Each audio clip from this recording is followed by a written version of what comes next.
there have been many antagonistic philosophies at work in much of the secular therapy world.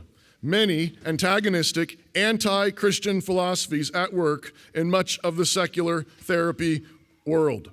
Two of the central antagonistic philosophies are materialism and humanism.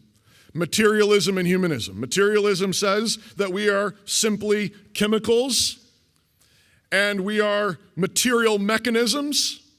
And so if you think about it, if that's what we are, if we are fundamentally just chemicals and a bunch of chemical reactions in sort of a mechanistic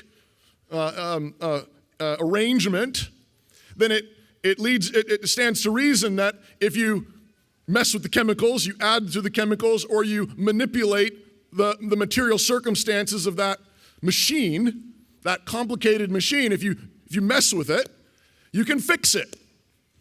Right? It stands to reason that if we are just material, if we're just atoms and chemicals, then you can manipulate it and you can fix it.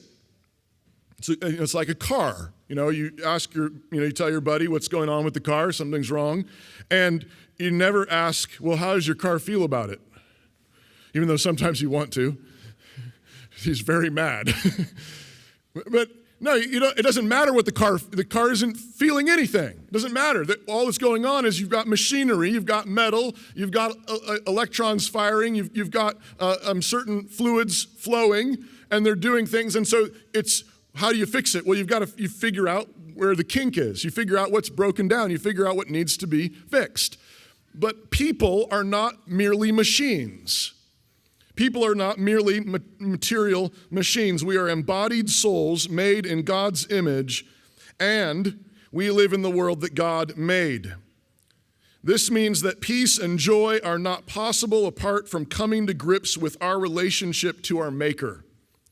Peace and joy are not possible apart from us coming to grips with, coming to terms with our Maker. You can't live in the Maker's world and just tinker with it and get peace and joy. You have to come to grips with your relationship to your Maker. Now, there are many trials in this life. There are many hardships, and there are many difficult ones that we sometimes simply do not understand and we don't know what's going on.